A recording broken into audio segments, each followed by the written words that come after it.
할렐루야.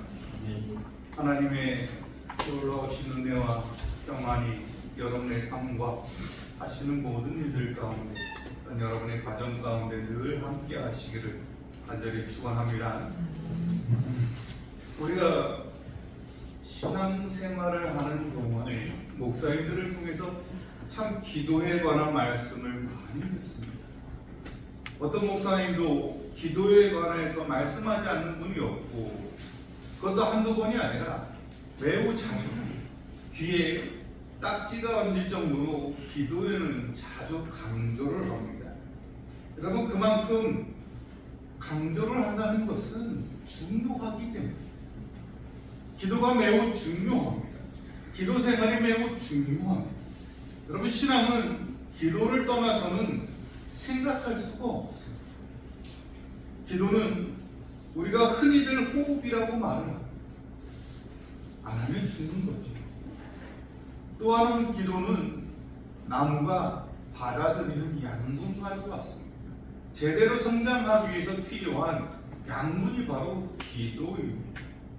그래서 우리 신앙이 올바로 성장하기 위해 필요한 것이 바로 호흡과도 같은, 그리고 양분과도 같은 기도가 필수입니다. 여러분, 이러한 기도는 우리 신앙인들만 하는 게 아니죠. 우리 교회만 있는 것이 아닙니다. 모든 사람들이 알지 못하는 신에게도 사실 기도를 합니다. 여러분, 어렸을 적에 믿지 않는 부모들이 장독대에다 물을 떠놓고 얼마나 지극히 빌었습니까? 그들도 기도하는 거죠. 왜 그렇습니까? 자녀들이 잘 돼요. 그들의 목표는 딱 한 가지죠. 복 받고 잘 되는 것.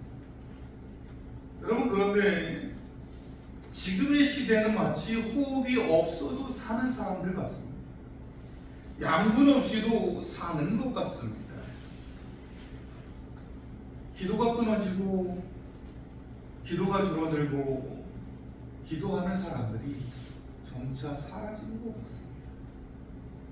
그런데 여러분, 자세히 보면 산 것 같지만 이미 죽어가는 것 같습니다. 죽어가고 있습니다.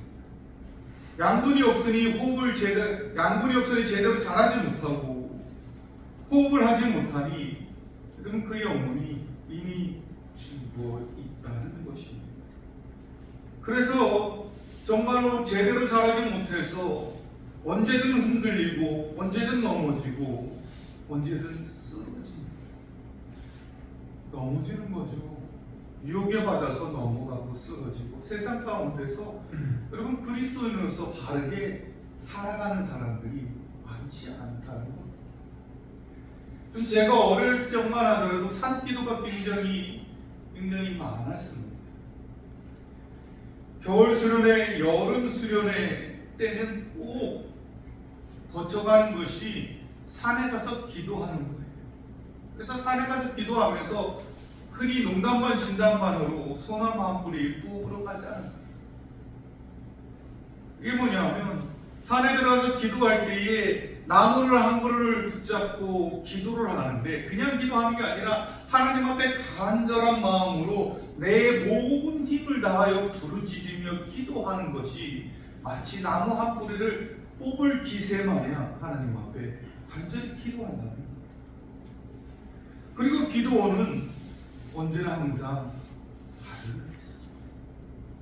방학 때 찾아가서 기도라도 한번 해보려면 방을 구하기가 쉽지 않았습니다.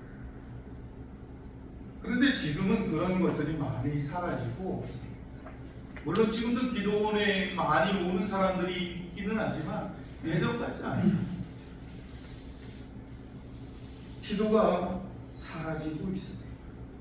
기도하는 것조차 줄어들고 있습니다. 여러분, 이러한 시대가, 사탄이 원하는 시대가 여러분 점점 되어가고 있는 그런 느낌. 사탄이 원하는 바는 하나님과 교통하는 것을 없애버리는 것입니다.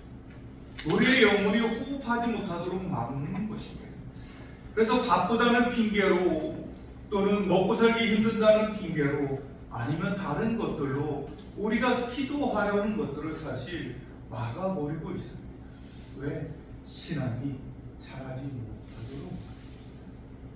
여러분, 이러니 하나님 앞에 호흡하는 것조차 힘들어하는 이 시대에 금식이라는 것은 사치라 불릴 수 있습니다.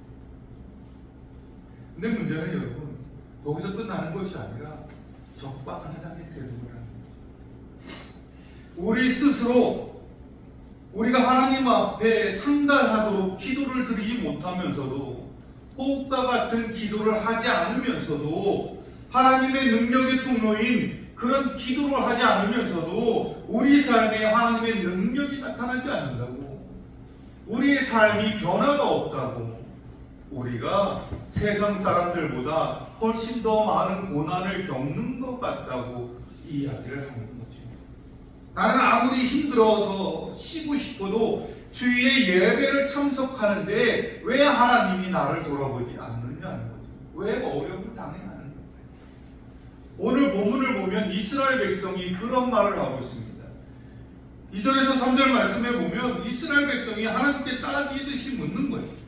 자신들은 날마다 하나님을 찾아서 하나님의 길을 알기를 힘쓰고 하나님과 가까이 하기를 즐거워하고 공의를 해내고 하나님의 규례를 온전히 지키고 거기에 더하여 금식하고 마음을 괴롭게 하는데 왜 하나님은 알아주지 않느냐는 거죠.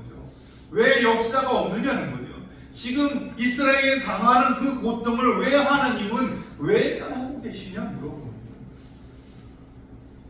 그런 그들을 향해서 하나님께서 무엇이라고 대답을 하고 있습니까? 우리 다 같이 1절 말씀을 한번 함께 읽도록 하겠습니다. 시작.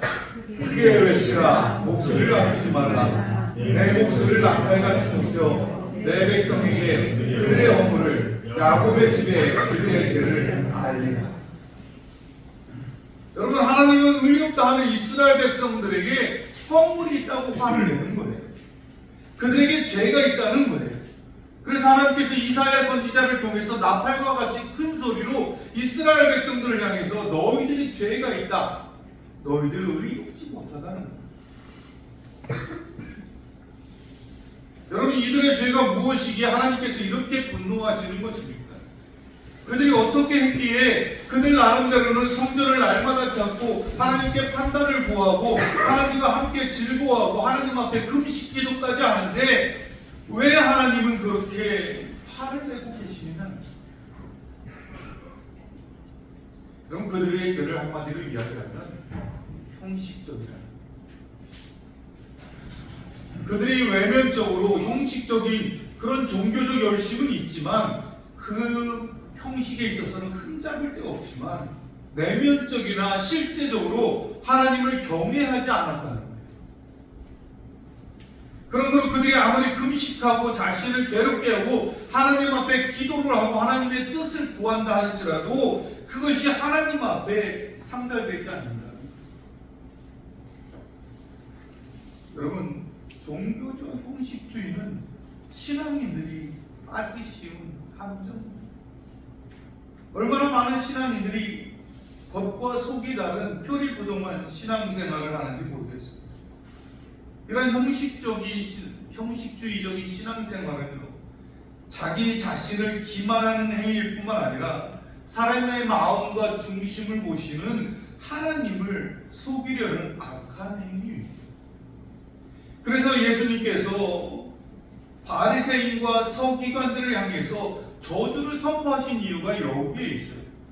바리새인과 서기관들은 겉으로 보면 누구보다 종교적인 열심을 가지고 거룩한 것처럼 보였지만 내면적인 그들의 삶은 악으로 가득했다는 거예요. 위선으로 가득하고 형식적인 신앙에만 치우쳐 있다는 것입니다. 성도 여러분, 우리에게는 이런 위선과 가식, 사람의 눈을 속이고 심지어 하나님을 속이려 하는 마음이 없습니다. 여러분, 우리는 형식적인 신앙을 버리고 진심으로 하나님 앞에 하나님을 경외하는 그런 신앙생활을 해야 합니다. 그래야만 하나님은 우리의 기도를 들으시는 거예요. 하나님의 말씀을 마음으로 순종하는 신앙이 되어야 형식적인 신앙이 겉으로 신앙인이 아니라 내면적인 신앙인이 되어야 하나님이 우리의 기도를 들어주신다는 그런 내면적인 신앙이란 무엇을 말합니까? 우리의 기도가 그냥 입으로 하는 기도가 아니라 이웃을 돌보고 섬기는 기도가 되어야 한다는 겁니다. 4절 후반부를 보면 하나님은 금식의 기본 정신을 잃어버리고 금식하면서 왜 자신들의 기도에 합당한 보상을 하여 주지 않느냐고 불평하는 유다 사람들이 나옵니다. 그들을 향해서 하나님이 뭐라고 말하냐면 너희가 오늘 금식하는 것은 너희의 목소리를 상달하게 하려는 것이 아니니라 라고 말씀하고 있습니다. 이것을 조금 더 쉽게 정말 잘 표현한 공동 번역의 성경을 보면 뭐라고 되어 있냐면 너희 목소리가 높은 곳에 들리게 하기 위해서는 오늘처럼 금식하지 마라. 즉 금식 기도가 하나님 앞에 이르기를 원한다면 금식의 기본 정신을 상실한 그런 금식을 하지 말라는 거예요. 여러분 참된 금식 하나님께서 기뻐하는 금식이 아니라는 거예요. 너희들이 지금 하는 금식이 하나님 기뻐하는 게 아니에요. 금식 기도는 음식을 끊어 자신의 육체를 괴롭게 하면서 하나님께 자신의 간절한 소원을 아랠 때 취하는 그런 기도입니다. 그래서 유대인은 이런 금식을 할 때에는 머리를 숙이고 붉은 베옷을 입고 여러분 재를 뒤집어 썼습니다. 유다 사람들도 분명히 이런 금식의 자세를 취했습니다. 그럼에도 불구하고 그들의 기도에 대해서 하나님은 어찌 금식이라 하겠으며 여호와께 연락될 것이라 하겠느냐라고 말합니다. 하나님께서 원하는 금식이 아니라는 겁니다. 비록 음식을 끊고 금식할 때의 자세를 갖추었지만 그것이 하나님이 진짜 원하는 게 아니라는 거예요. 하나님이 원하는 게 뭡니까? 6절 이하에서 보면 내가 기뻐하는 금식은 흉악의 결박을 풀어주며 멍에의 줄을 끌어주며 압제당하는 자를 자유하게 하며 모든 멍에를 끊는 것이 아니겠느냐. 또 줄인 자에게 내 양식을 나누어 주며 유리하는 빈민을 집에 들이며 헐벗은 자를 보면 입히며 또 내 권력을 피하여 스스로 숨지 아니하는 것이 아니겠느냐라는 거예요. 여러분 이 금식에 대한 하나님의 말씀에 주목해 보시길 바랍니다. 여기서 하나님은 한 번도 음식을 끊으라고 하지 않았어요. 한 번도 자신을 괴롭게 하라고 말씀하지 않았습니다. 금식인데 금식하라지 않고 금식인데 자신을 괴롭게 하지 하라고 하는 것이 아니에요. 금식에 대해 말씀하시며 음식에 대해서는 전혀 말씀하지 않으시고 하나님께서 하시는 말씀이 뭐냐? 다른 사람을 기쁘게 하라는 거예요. 여기서 다른 사람이 누구입니까? 고통을 당하는 사람들, 힘들어하는 사람들, 슬픔을 당하는 사람들, 어려운 이들을 이들을 기쁘게 하는 것이 진정한 하나님이 원하시는 기도라는 거예요. 내가 나를 쳐서 복종하게 하기 위한 그런 금식, 나만을 위한 금식이 아니라 하나님은 차라리 그런 금식보다는 내가 가진 것을 가지고 이웃을 기쁘게 하는 거죠. 이웃을 사랑하라는 거죠. 여러분 이렇게 말씀하시는 것은 하나님에 대한 사랑과 이웃에 대한 사랑이 여러분 굉장히 밀접한 관계에 있다는 것을 보여줍니다. 그러므로 진정한 의미의 금식은 단지 음식을 끊는 것이 아니라 이웃을 사랑하는 것에 있다는 것입니다. 내가 내 이웃을 사랑해서 다른 사람의 고통을 헤아려 줄 줄 알고 그들을 진정으로 마음에 품어줄 줄 알면 이것이 하나님이 원하는 금식입니다. 물론 여러분 우리는 금식하면서 하나님 앞에 기도해야 될 때가 분명히 있습니다. 내가 정말로 목숨을 걸고 기도할 때가 분명히 있습니다. 그러나 그때에 우리의 삶을 먼저 돌아볼 줄 알아야 해요. 나의 기도가 하나님 앞에 온전히 상달대로 가기 위해서는 나의 삶이 정말 어땠는지를 먼저 돌아보고, 내 삶이 하나님 앞에 이르는 그런 기도가 되지 않았다면 먼저 하나님 앞에 회개하면서 이웃을 돌아보고 이웃과 함께하고 이웃을 품어주면 우리가 기도하지 않더라도 하나님께서 이미 우리의 마음을 헤아려 주시면서 우리가 기도할 때에 그 기도가 하나님 앞에 온전히 응답될 줄 믿습니다. 다음으로 우리는 우리의 의의를 스스로 내세우는 그런 공로주의 신앙을 버려야 한다는 거죠. 우리가 아까 읽은 대로 3절 말씀을 보면 우리가 금식하되 어찌하여 주께서 보지 아니하시오며 우리가 마음을 괴롭게 하되 어찌하여 주께서 알아주지 아니하시나이다라고 말해요. 하나님을 향한 유다 사람들의 불평이지요. 즉 자신들이 금식에 대해서 왜 합당한 보상을 안 해주느냐는 겁니다.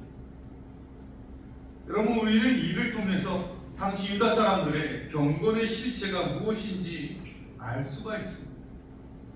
유다 사람들은 금식을 하는 듯 경건의 모습을 취하여 했던 것은 하나님의 은혜에 대해서 감사해서 한 것이 아니라 그들은 하나님으로부터 어떤 보상을 받길 원하는 그런 수단이 되었다. 다시 말해서 우리가 이렇게 했으니 하나님은 이것을 우리에게 주십시오 하는 일종의 거래였다는 거죠. 우리는 이러한 모습을 바리새인들에게서 발견할 수 있는데, 누가복음 18장에 보면 바리새인과 세리 두 사람이 기도하러 가는 장면이 나옵니다. 그런데 이때 두 사람의 기도는 너무나 다르죠. 세리는 하나님을 향하여 쳐다보지도 못합니다. 이스라엘 사람들의 보통의 기도는요, 하늘을 우러러보면서 두 손을 들고 하늘을 향해서 기도하는 모습이에요. 근데 이 세리는 그렇게 하지 못하고 성전에서 무릎 꿇고 고개를 숙이고 자신의 가슴을 두드리면서 하나님이여 불쌍히 여기소서. 나는 죄인입니다. 나는 죄인입니다. 가슴을 치며 자신의 죄를 고백하는 거죠. 그런데 그에 반해서 바리새인은 어떻습니까?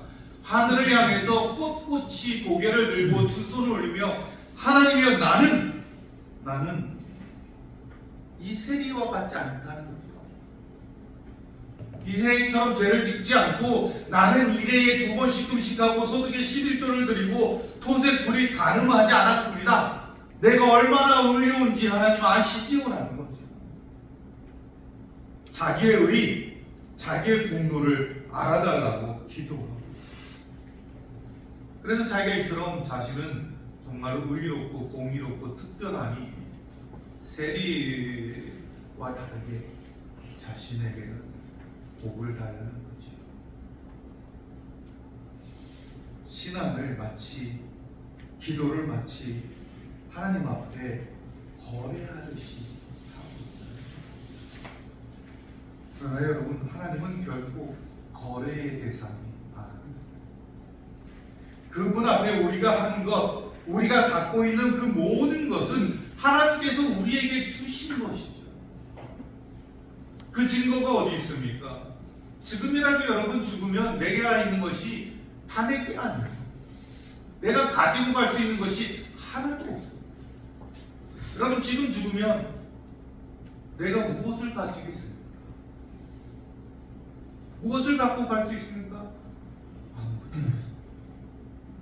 흙에서 나와서 흙으로 돌아가는 거죠. 또는 하나님에게 인간이 갖고 있는 무엇이 필요하겠습니까? 내가 의롭게 했다고 해서, 내가 기도했다고 해서, 내가 금식했다고 해서 그것이 하나님 앞에 무슨 유익이 있겠습니까? 자기 공로를 내세우는 것은 어떤 유익도 얻을 수 없고 지극히 어리석은 일을 저지르는 것에 지나지 않습니다. 그러므로 우리는 자기 공로를 내세우지 말아야. 우리의 공로가 하나님 앞에 정말로 아무것도 아닌 걸 알아요. 우리가 이룬 모든 것은 하나님께서 허락하셔서 우리가 이루도록 하셨다는 거죠. 그래서 바울 사도는 아무리 많은 일을 하고 무수한 수고를 했다고 해서 여러분 자만하지 않고 자기의 공로를 내세우는 것이 아니라 내가 나된 것은 하나님의 은혜로 된 것이니 내게 주신 그의 은혜가 헛되지 아니하여 내가 모든 사도보다 더 많이 수고하였으나 내가 한 것이 아니요 오직 나와 함께 하신 하나님의 은혜였다. 아멘. 우리의 삶은 하나님의 은혜. 내가 살을 수 있는 것도, 내가 따뜻한 집에 누울 수 있는 것도, 내 가족과 함께 할 수 있는 모든 것도 하나님의 은혜. 교만하지 나의 공로를 받아볼 때 어리석은 무자에게 이 어리석은 사람아 오늘 밤이라도 내 영혼을 내가 데려가며 그게 무슨 소용이 있겠느냐 라는 하나님의 지질이 있을 수가 있습니다.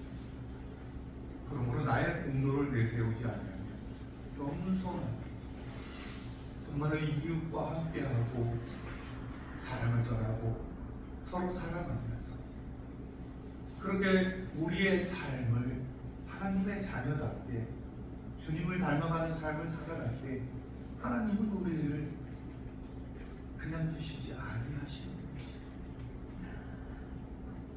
오늘 10절 이하에 보면 우리의 기도가 우리의 삶을 통해서 놀랍도록 복을 얻게 하신다는 거예요. 우리의 기도가 하나님 앞에 상달되는 것뿐만이 아니라 하나님께서 우리에게 많은 복을 허락하시겠다는 거예요. 우리가 하는 것은 너무나 당연한 것인데 그 당연한 것을 하나님이 기뻐하시는 거예요. 마치 자녀가 부모가 준 용돈으로 어버이날 꽃 하나만 달아줘도 정말로 기뻐하는 거죠. 하나님이 우리에게 베풀어 주신 그 은혜에 감사해서 적은 것이라도 하나님을 위해서 사용하면 하나님 너무나 그것을 기뻐하십니다. 그 놀라우신 복, 그 복이 여러분의 삶에 임하기를 소망합니다. 그다 같이 11절 말씀 함께 읽고 마치도록 하겠습니다. 시작. 여호와가 너를 항상 인도하여 메마른 곳에서도 내 영혼을 만족하게 하며 내 뼈를 견고하게 하리니 너는 물된 동산 같겠고 물이 끊어지지 아니하는 샘 같을 것이다.